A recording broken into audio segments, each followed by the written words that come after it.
环球大战线深入世界最前线，全球各地的观众朋友，大家好，我是叶思敏。我们先欢迎来宾，前资深外交官介文吉介大使。思敏好，各位朋友大家好。时事评论员王尚志上志哥。思敏好，观众朋友大家好。辅大特聘教授何思胜老师。思敏，各位观众大家好。还有资深媒体人彭华干哥。主持人好，大家晚安。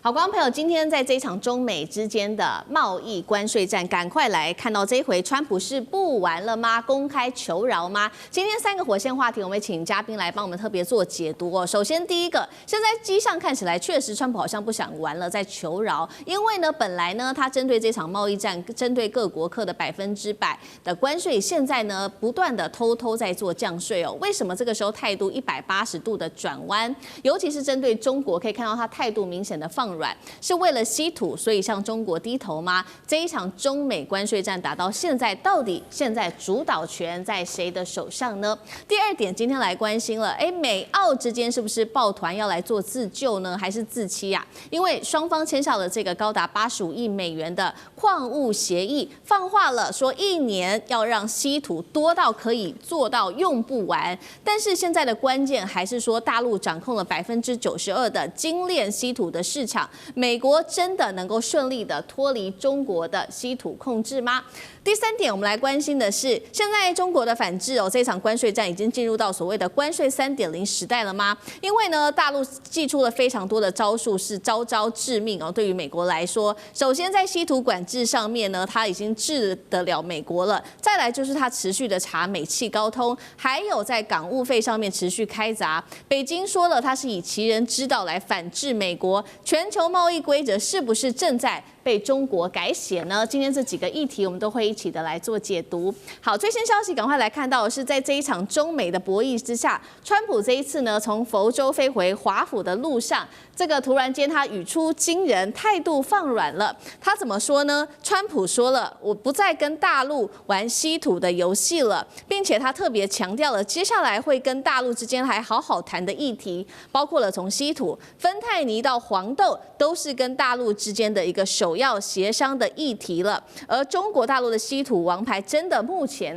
是把美国掐的这个喘不过气来说。川普也说了，美方有能力可以对中国实施比较降低的关税，但是前提是你中方也必须要为我们美国做一些什么。还记得吗？我们看到的是美国的财长贝森特早先才放话说要关税换稀土，如今川普就亲自上阵了，把这3个议题全部做打包。等一下我们会来关心。那稀土很重要，不管是晶片，不管是手机、电动车，都是需要的。所以现在川普其实是非常的紧张的。另一方面，这是最新消息现在呢，何立峰跟贝森特通话之后，已经确定了会在马来西亚双方会来会面，为月底接下来的川普跟习近平的这个川习会来做铺路。那这一场中美博弈战，我们就会持续的来关注。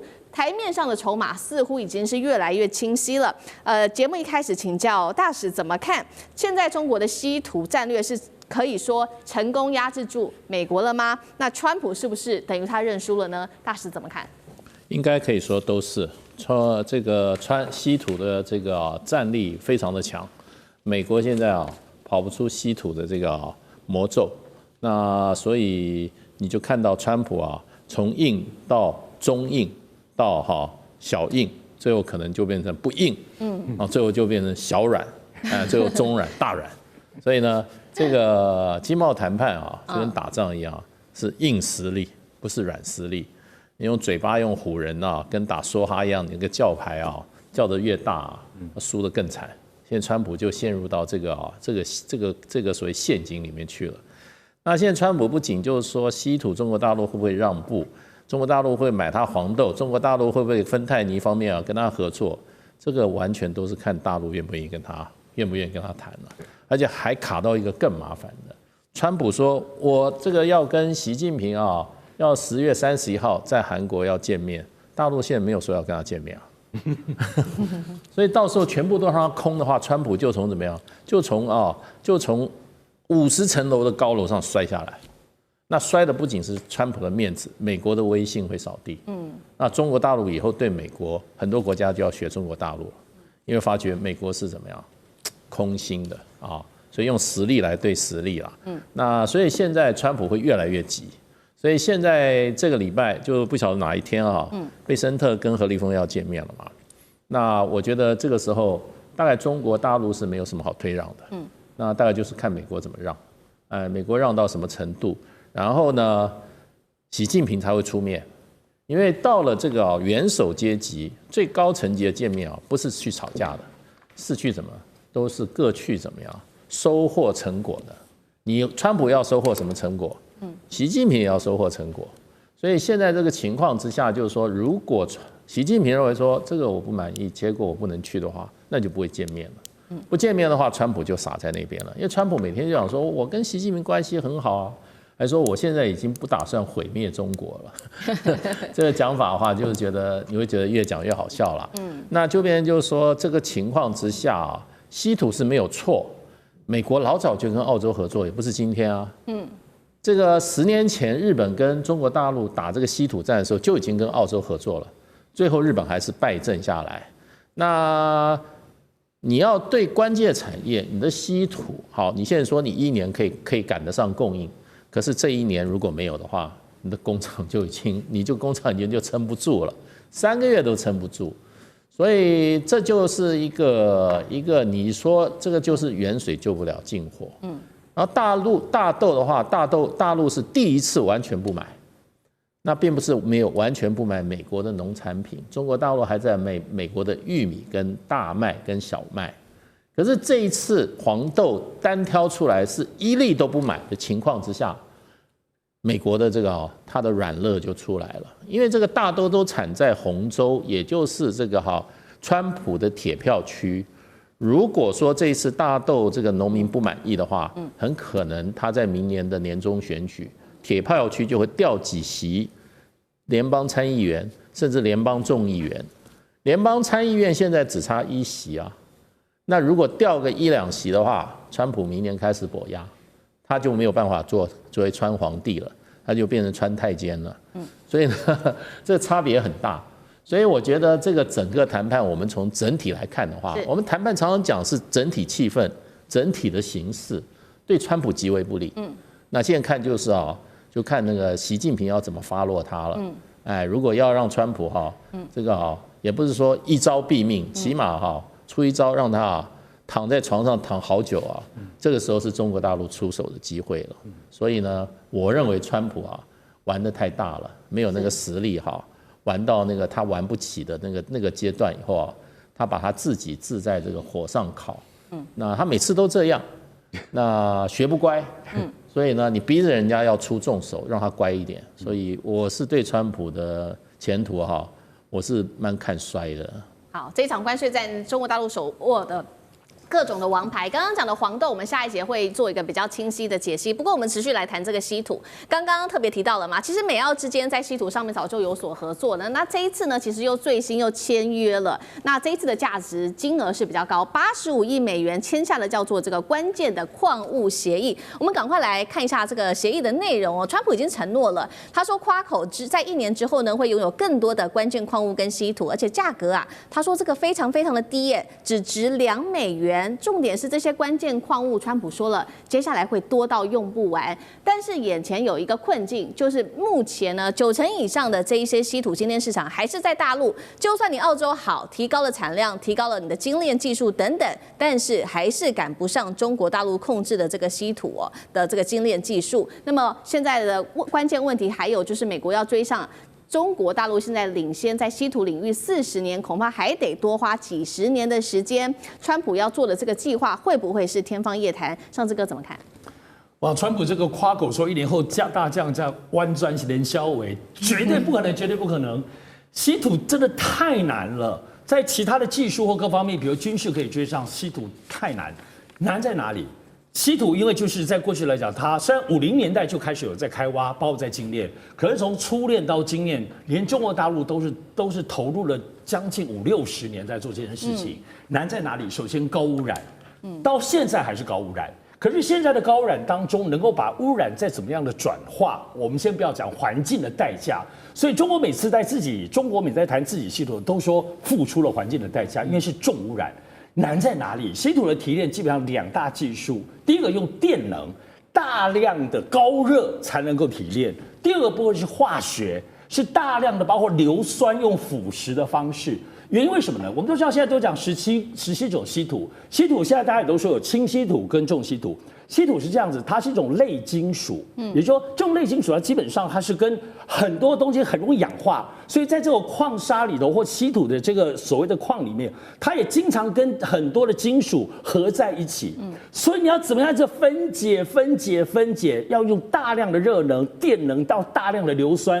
然后，所以其实中国大陆现在不只是说提炼的技术要如何高效能，比如说这样子硫酸流来流去之后，把很多东西提取出来。而且现在最难的东西不是你提取了，很多也可以提取，你花很多力气，但精炼呢、提纯呢，这个是中国大陆核心的技术，而且是绝对不可能够被轻易的学习的。所以现在在全世界，包括欧盟啊，包括澳洲啊、加拿大，大家都说要来炼稀土。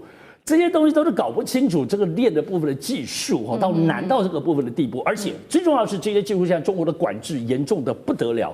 我相信现在大家都知道说，现在在稀土站里头，然后只要说啊，这个价值几十亿的矿，可是要这些矿，我们都知道缅甸也有矿，缅甸矿很好哦。巴基斯坦也有矿，可是这一些巴基斯坦甚至还有冶炼的技术，但是巴基斯坦没有办法做真正的精炼。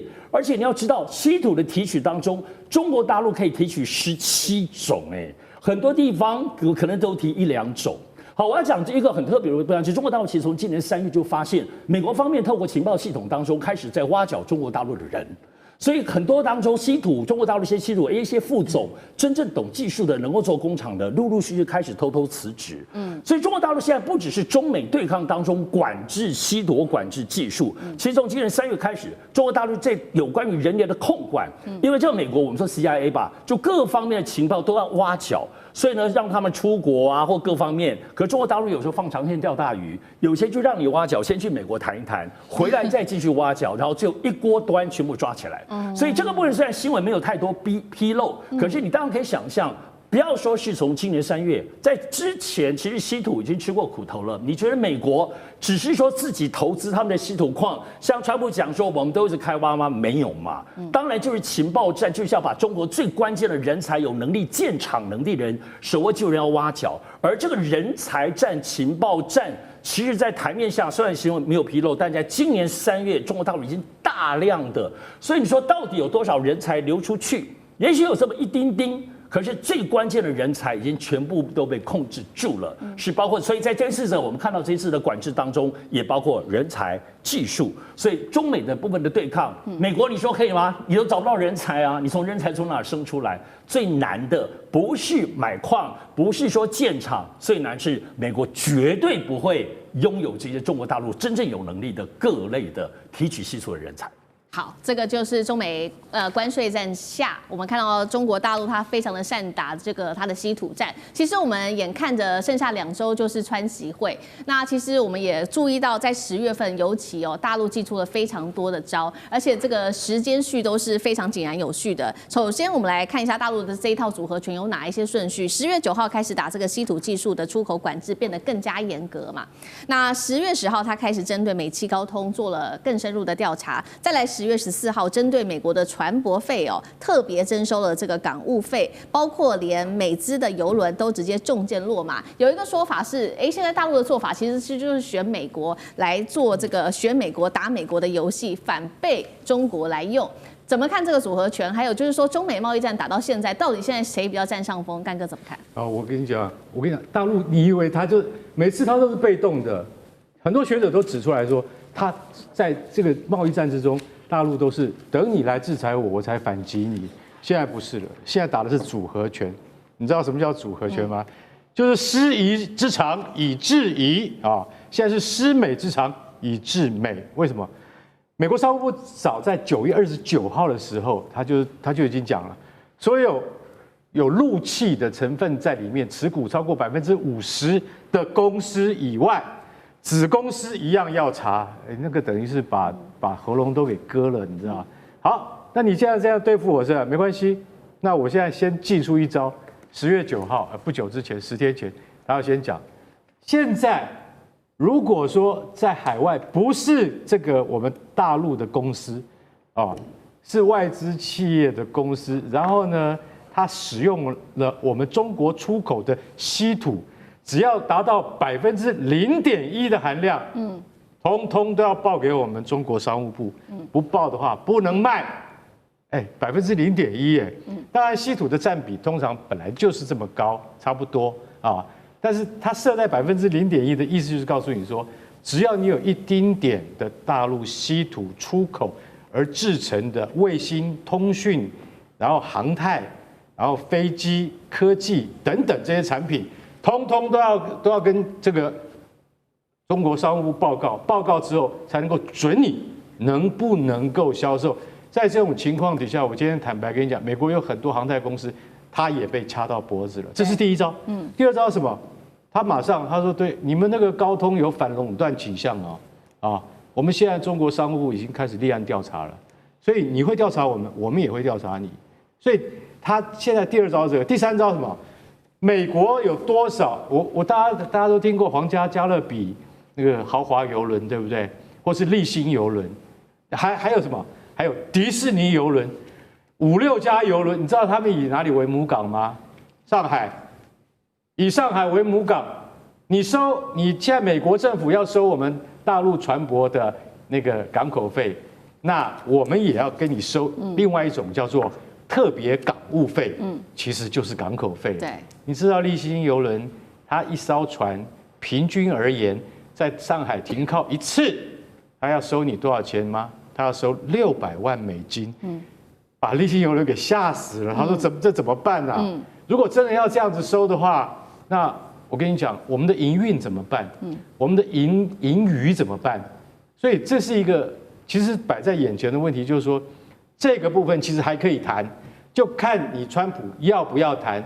你可以收我的，我也可以收你的。老实讲一句，大陆不会真正的把这种事情掐在手上，拿来用来对付说这是我们中美贸易战之中我一定要拿出来用的武器，不会这样。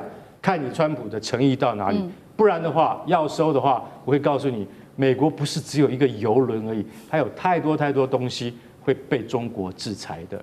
是好，同样一个问题，何老师怎么看？当然，那个在中美的贸易战里面，像川普他手头上他最惯用的工具就是关税。但是对中国而言的话，他在过去事实上从川普的第一任期一直到拜登这段时期他已经逐步的去在调整他对美贸易的这样的一种依赖。那所以。中国大陆现在在跟美国进行这样的一种贸易战的时候，那他手头上这个他可以打的牌，基本上这个本来就很多，再加上他降低了对美国市场的一个依赖，所以就是说你关税这样的一个这个效力啊就降低了哈。那反观美国，你自己很多的一个市场是在中国大陆，对不对？你的黄豆基本上你可以这个找到世界上有哪一个市场能够吃下你那么多的一个黄豆，虽然我们台湾说要买它100亿啦，可是这个大概差不多1/10的量都不够，特别是今年的美国的黄豆是丰收的哈。那所以中国大陆它盘点就是说，在中美的一个贸易里面哈，到底有哪些东西可以打折打在7寸的这个地方哈？那中国大陆掐的东西都没有什么高科技，那美国用的都是这个所谓的这高科技去管制你哈。那中国大陆似乎这个它用的是一个就是说跟你的这个选区选民的一个利益息息相关的这个大斗。那这个就会让这个川普啊，这个急于的这个要在这个整个关税的这个谈判上面要去做让步哈。当然，川普还有一个东西，他也想要马上拿到的，就是芬太尼啦。实际上，川普在竞选的时候，他有2个东西去诉诸这个他的这个选民，一个是芬太尼，另外一个就是非法移民哈。那这2个他又把它串在一起，说很多芬太尼这个问题基本上是非法移民这个造成的哈。那不过就是说。这2个东西，事实上马上就是说，他要有这种成果出来，不然的话，他明年的这个选举里面哈，他几乎都是空口说白话。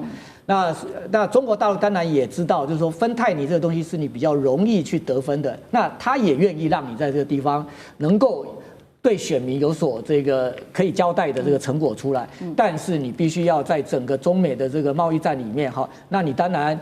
不能够用现在的这种方式，你把关税拉这么高，然后对中国的高科技的这个管制这么的一个严格，而且刚刚这个干哥讲到的这个对于稀土的这个监管，这完全是模仿美国的、啊。这美国是说你的关税，你的这个晶片里面我课你那么多的一个关税，或者是说我管制你的整个就是说有关于这些晶片的输出到中国呢，我都是用所谓的技术，对不对？当你这里面被我查到你用了我美国多少的技术，用了我美国多少的这样一个专利的时候，你就必须要经过我美国的同意。那中国大陆要倒过来。他说：“那我就用稀土卡你。那现在任何的一个高科技的这些 chip， 如果你没有用到稀土的话，你根本就生产不出来哈。事实上，稀土不是什么高科技的，但是中国的化工真的很厉害哈。那就是说，他用这个，就是说他等于是用传统的这样的一种产业去打你的一个高科技。那美国他说他要把这个整个稀土，对不对？这个去从中国大陆的这样的一种这个市场啊的一个购买转到澳洲哈，我觉得这个是真的是痴人说梦。为什么？因为整个稀土的一个产能哈，不是那么短的一个时间，然后就能够从中国的这样一个生产转到澳洲的这个生产哈，这里面不是只有这个所谓的这种技术的这个成分而已啊。还有你澳洲有没有办法去提供像中国那么多的这样的一种劳动力，对不对？只有中国有这么多的这样的一种劳动力可以去投入这样的一个产业，这里面还没有去计算，就是说在整个这个环境上面愿意付出的这个代价哈。那所以就是说，这川普事实上他有一点点好像是要去模仿，他也是要模仿中国啊，就是说好吧，我的这个黄豆你不买，对不对？你找巴西买那没有关系啊。那你的稀土我也不买了，我找澳洲买。问题是人家澳洲没有那么多稀土啊。那巴西就是满手的这个黄豆啊，他终于遇到了一个 OK 哈，然后这个提着现金要来买哈，就是说这完全的就是说。这个川普他用的这个方法哈，就基本上对中国的这个有效的这个程度是不高的，但是相对的，中国基本上在目前看起来的话，他似乎让川普急了哈。那川普这样急的话，在谈判的过程里面，谁急谁就要让，这个是我们在研究外交的一个沟通的时候，或者是说在这谈判的时候的一个铁则。所以目前看起来的话，当然如果说川普跟习近平见面的话，谁会让？我认为这个川普可能会让步的一个几率是比较高，因为你的东西都在别人手上。好，谢谢何老师。那我们休息一下，马上回来。地缘政治、美中之争、战略价值、强权崛起、小国